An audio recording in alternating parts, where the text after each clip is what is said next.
The scan, the Vornak Dominion patrol ship Vornak's Pride drifted into the edge of Sector 9, her black hull blending into the void. For weeks, this sector had been quiet too quiet. The crew was bored, the scanners picking up nothing but drifting. Rocks and old freighter traffic. That changed the moment the unknown contact appeared. New ship on long range, the sensor officer announced, his frilled crest twitching in curiosity. Slow, steady approach. Not broadcasting identification. Captain Rill Verne leaned forward in his command chair. Human? The officer shrugged. Possibly. Hull shape matches Terran design, but not one I've seen. Rill's lip curled. Terrans. The new rising power in the galaxy. Let's see what makes them so bold. He ordered the scanners to full power. A faint blue light bathed the bridge as the long-range sensors locked onto the target. The ship's outline sharpened on the display a dark, angular warship, twice the size of most Terran destroyers. Begin full spectrum scan, Rill said. Weapons, engines, shields, everything. The computer started processing. Lines of data filled the holographic screen. The crew expected to see the usual. Basic railguns, outdated shield tech, low reactor output. But instead, the weapons officer's crest flattened in alarm. Sir, this can't be right. Explain, Rill demanded. Primary reactor output off the charts. It's generating enough power to run an entire battle group. And, sir, the core's readings are unstable. Unstable? The officer swallowed. Not in a dangerous way. In a contained way. It's like they've trapped a star inside. Before Rill could respond, another officer spoke up. Weapons array. Captain, they're using mass drivers I've never seen before. Barrel length suggests projectile velocity far beyond standard limits. And the officer paused, disbelief in his voice. Their targeting systems are calibrated for planetary shields. Sir, that ship can hit ground targets from orbit without needing orbital bombardment patterns. The bridge fell silent. Rill's eyes narrowed. And their defenses? The shield tech looked pale. Multi-layered. Some energy-based, others kinetic. They're overlapping, like the ship is prepared for every kind of weapon we have. For a long moment, only the soft hum of the scanners filled the air. Rill finally broke the silence. They've been hiding this from us. The sensor officer's claws tapped nervously against the console. Captain, there's something else. The moment we scanned them, their systems reacted. They know we're looking. Rill's eyes flicked. To the display. The human ship hadn't changed course. It just kept coming slow, steady, deliberate. Can they hear us? One of the junior crew asked. Rill didn't answer. His mind was running through every possible scenario. If these readings were accurate, the Vornak's Pride didn't stand a chance in a fight. Still, he ordered, push the scan deeper. I want to know everything before we. The holographic display glitched. The scan froze for a split second. Then new data appeared. Data no one had requested. The Terran ship was sending them information. Captain, the comms officer said slowly, this isn't our scan result. This is their file. Rill frowned. What kind of file? The comms officer hesitated. It's a list. Weapons inventories. Tactical kill ratios. Number of confirmed capital ship kills. Sir, this is them telling us exactly how they'll destroy us. Every officer on the bridge looked to Rill. His mouth was dry. He'd fought in 3 major campaigns, faced down pirate armadas, but he had never seen anything like this. The human ship was taunting them, not by threatening to fire, but by calmly showing them what would happen if it did. Captain, the weapons officer said quietly, orders? Rill stared at the display, at the cold precision of the data. Hold position. Don't lock weapons. If we do, They might decide to prove their point. On the tactical feed, the Terran ship glided. Closer, its dark hull reflecting faint starlight. There were no visible markings, no running lights, just the silent shape of something built to win wars without mercy. Rill knew, deep in his bones, that they had made a mistake. The moment they scanned that ship, their fate was sealed. Something's wrong. The bridge of the Vornix Pride was too quiet, too still. Every officer's eyes were fixed on the holographic readout of the Terran ship. Captain Rill Verne had expected the scan to give him a list of weaknesses: slower engines, outdated weapons, maybe a gap in shield coverage. Instead, every new reading was worse than the last. The engineering officer's voice broke the silence. "Sir, I've isolated their reactor signature." "It's not a standard fusion core."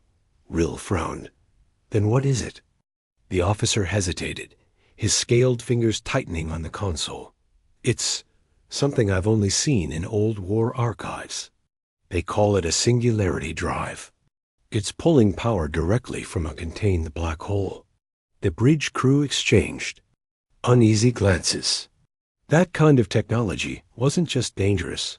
It was banned by every major treaty in the galaxy. The weapons officer added, "I've rechecked their primary cannons.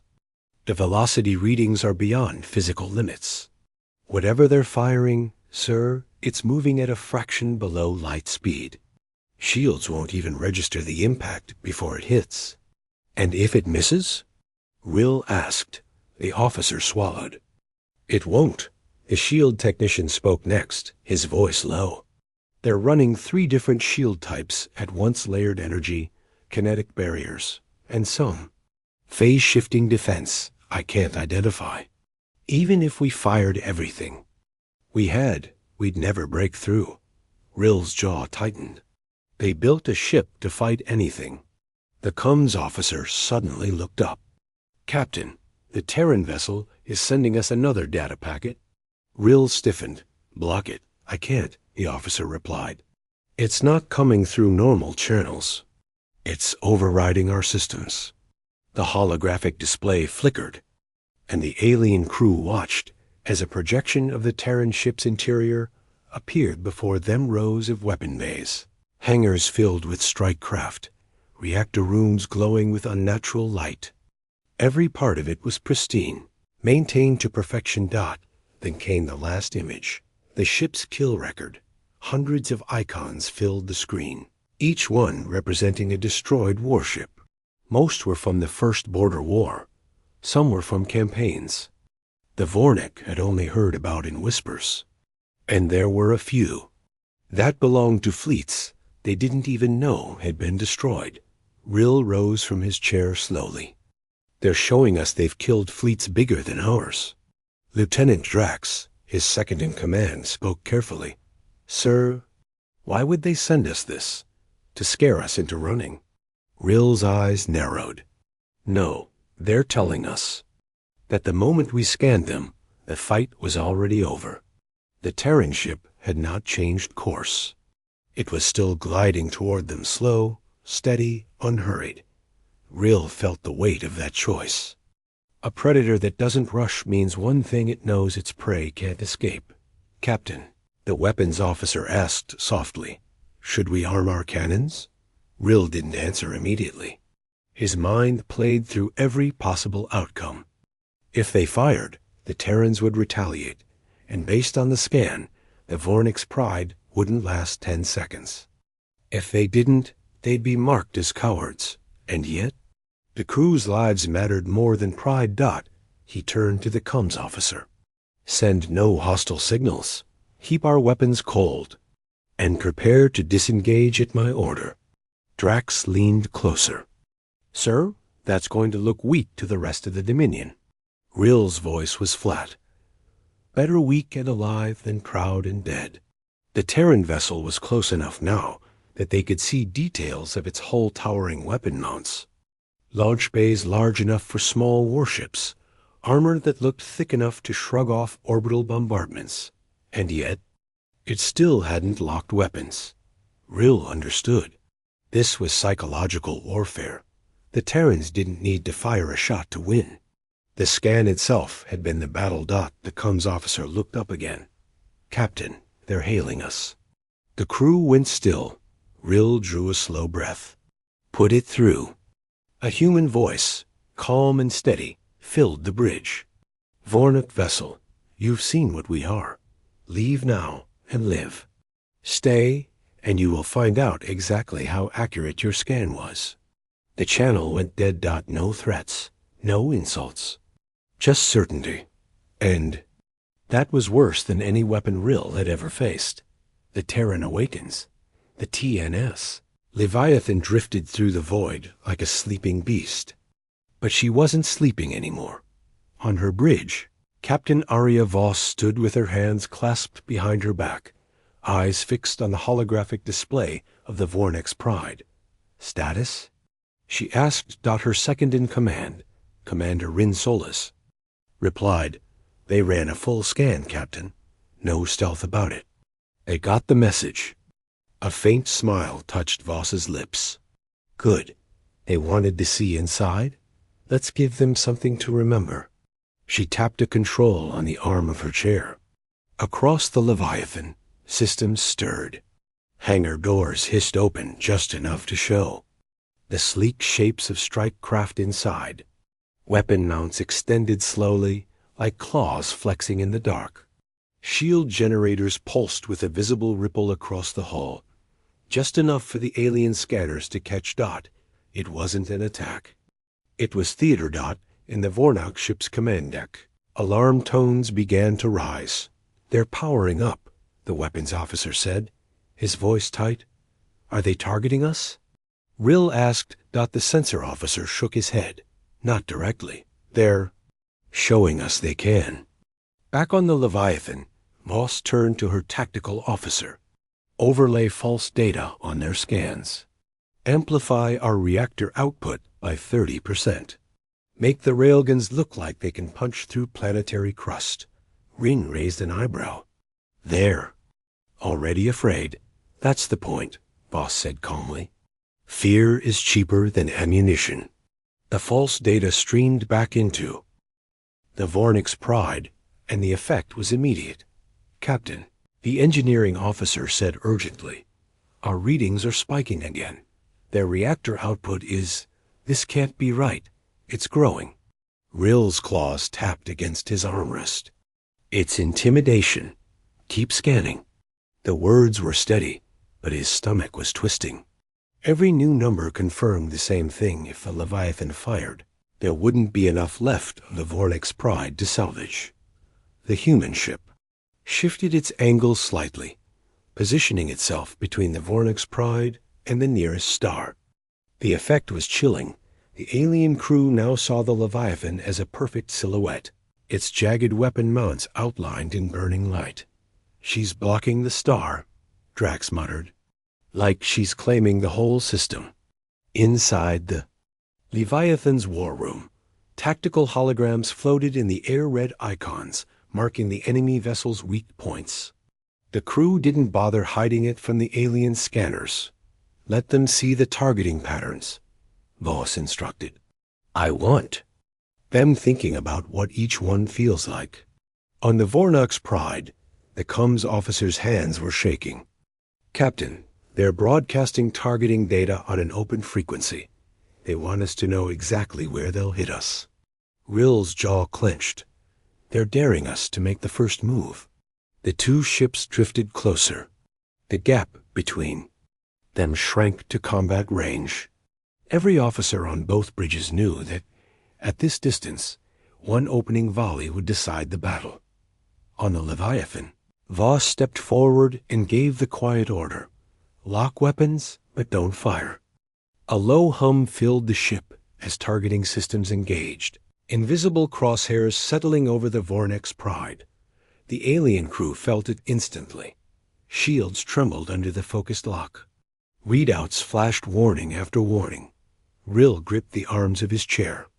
"If they shoot, they won't need more than one volley," the weapons officer finished grimly. Then, without warning, the Leviathan eased forward. No sudden movements, no flashing weapons, just a slow, deliberate advance that made the Vornek's pride seemed to shrink in comparison. "They're coming closer," the sensor officer whispered. Rill knew the truth. They weren't closing the gap to attack. They were closing it to make running away even more humiliating. On the Leviathan, Voss leaned toward her comm officer. "Open a channel. One sentence." The comm line went live, and her voice carried. "Into the alien ship. You have one decision to make. Captain, do you limp home today, or never go home at all?" The channel closed. Silence held both ships. The humans waited. The aliens sweated in their seats. And in that pause, the Vornek's pride began to break not from weapons, but from the weight of what they now knew. First contact, last chance. The Vornek's pride floated in the cold dark, locked in a silent standoff with the human dreadnought. Every screen on the alien bridge showed the same thing, the massive, black-armored shape of the TNS Leviathan, inching forward, her weapons glinting.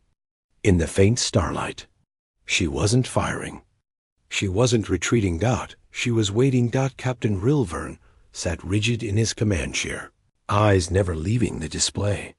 His crew moved quietly, as if even a sudden sound might provoke the Terran ship. "Range to target?" Rill asked. 17,000 clicks, closing.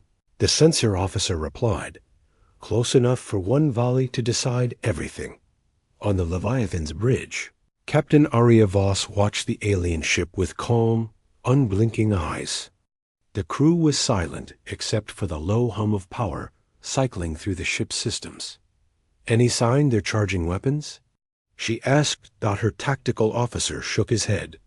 "No, Captain. Their weapons are powered, but not locked." Voss allowed herself a small, satisfied smile. "Good. They're still hesitating." Back on the Vornek's pride, Rill knew he couldn't let this drag on forever.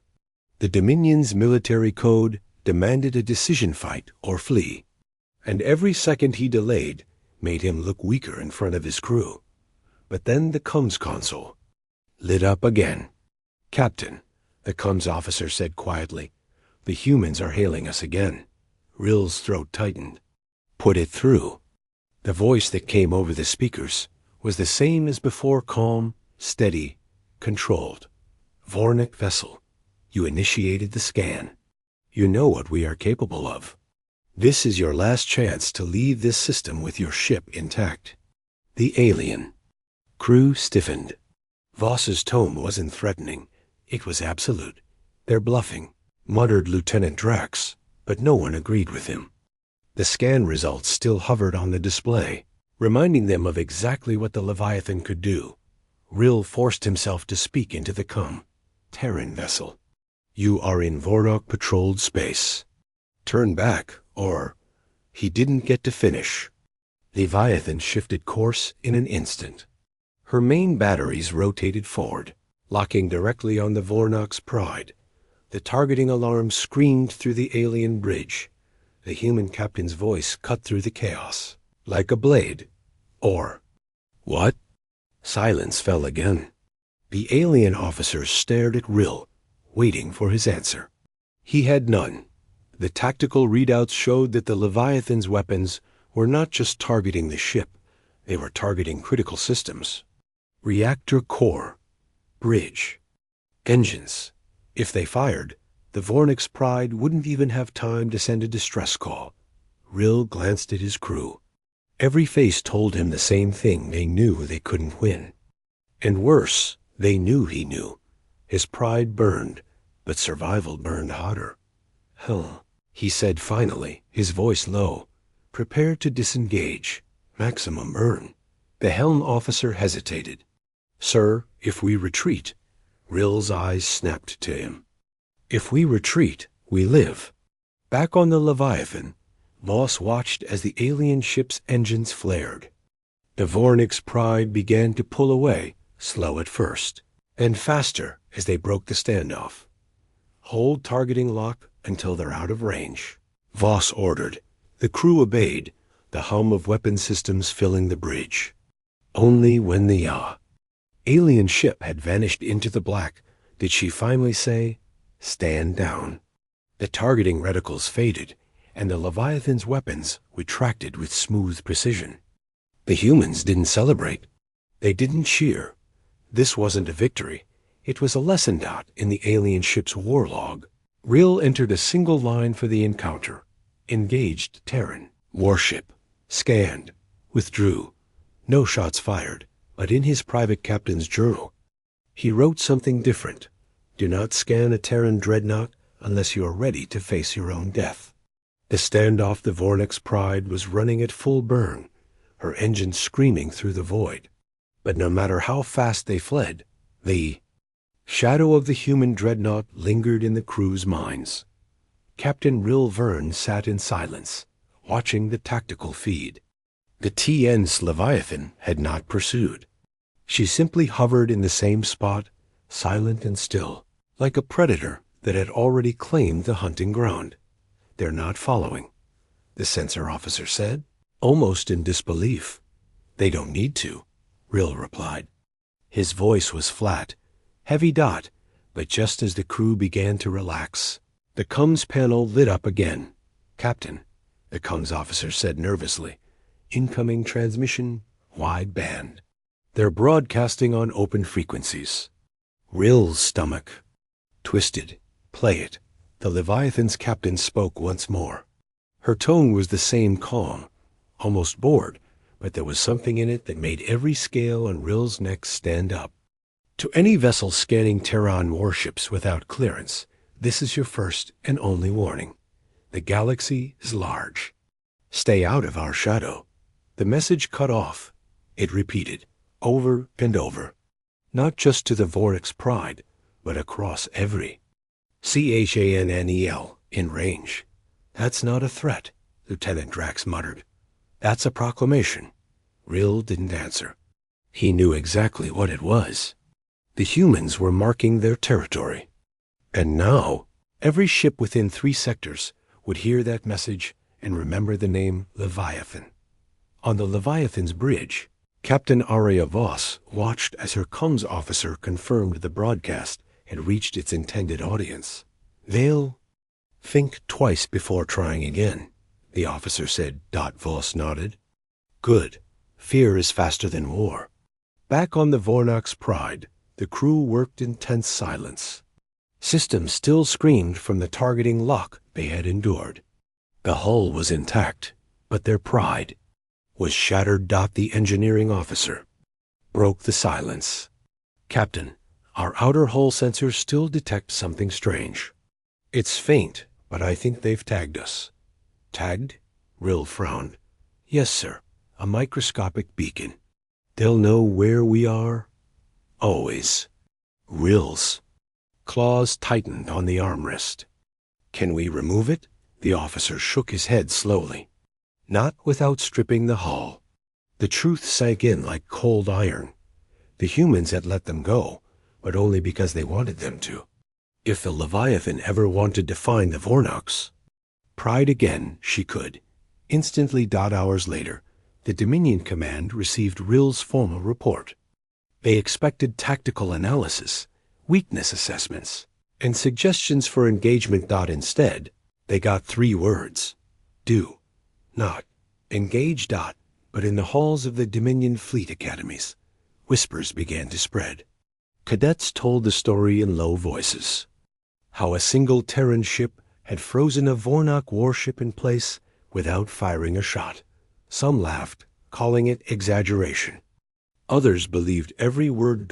In her private quarters aboard the Leviathan, Vase looked out at the stars. She knew the message had been received, but she also knew the galaxy had a short memory. Sooner or later, someone else would make the same mistake the Vornak had, and when they did, she'd be waiting. The lesson: the message from the TNS Leviathan traveled faster than any fleet.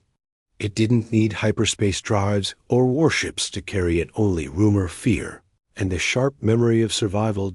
In the markets of the Orion Spire, merchants whispered about a Vornak captain who had scanned a Terran dreadnought and lived to tell the tale. In the shadowy cantinas of the outer reach, smugglers swore they'd seen the ship themselves, black as the void, bristling with weapons that could crack moons. Some details changed with every retelling. In one story, the Leviathan could cloak so well, even light forgot it was there. In another, her guns could erase a planet in a single volley. But one thing never changed. No one who scanned her ever dared to fight her. Inside the Dominion's military council chambers, the Vornak generals. Read Rilvern's official report in silence. The words were playing, almost insultingly short. Do not engage. Some scoffed, calling it cowardice. Others recognized it for what it was, a warning worth more than any battle plan. Meanwhile, aboard the Leviathan, Captain Arya Voss reviewed fresh intelligence. 2 alien scout ships had turned away from Terran-controlled space without entering it. One pirate fleet had rerouted completely rather than risk crossing human trade lanes. Fear was working. Commander Rin Solis approached, holding a datapad. Word from Central Command. The Council approved your wideband warning. They're broadcasting it on all Terran patrol frequencies now. Voss allowed herself the smallest nod. Good. Let them think we have a Leviathan in every sector. The ship's crew didn't speak of victory. This wasn't a war, it was a shadow cast over the galaxy. The Terrans were no longer seen as an upstart species clawing for survival. They were a wall of black steel and firepower, patient but absolute. Weeks later, in a dim tavern on the mining moon of Thal, a Vornik freighter crew overheard a group of younger alien officers laughing about the human dreadnought myth. Freighter captain, an old scarred veteran, didn't laugh. He leaned forward and said quietly, "It's no myth. And if you want to see your next sunrise, you'll remember this: never point your scanners at a Terran warship, unless you're ready to meet your ancestors." The table went silent. For Captain Rilvern, the encounter became a private burden. His ship remained tagged by the Leviathan's hidden beacon, a silent reminder that the humans could find him anytime they wished. Every time his sensors flickered, every time his ship passed through an empty sector, he wondered, was she there? Was she watching? And somewhere, deep in the dark, the TNC Leviathan continued her patrol. Not hunting, not chasing, just waiting. Because the lesson had been taught, and in the Terran way of thinking, one lesson was enough. Until the galaxy forgot the name they remember months past. The galaxy kept moving. Wars started and ended. Borders shifted, fleets rose and fell. But the name Leviathan began to stick like a shadow. No one could shake in the Grand Archives. Of the Vornak Dominion, ancient battles were recorded with great pride. But the encounter with the Terran warship was quietly buried in a restricted file, accessible only to High Command. Officially, it was never spoken of. Unofficially, every captain in the Dominion fleet heard the story whispered in mess halls and training rooms. If you see a black warship with no insignia turn away in neutral space, a council of traders debated whether to expand shipping lanes through Terran territory. One merchant brought up the risks of human patrols.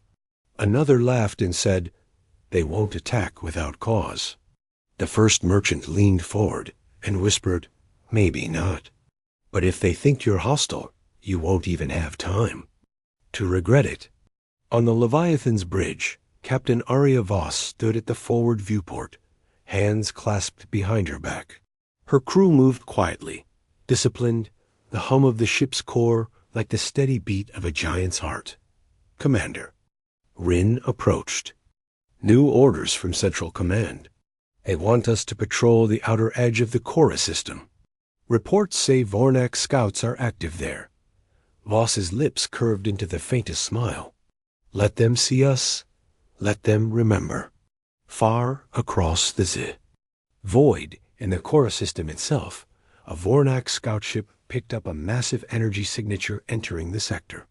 The sensor officer's face drained of color. "It's her," he whispered. The captain didn't ask who. He simply ordered, "Reverse course." No.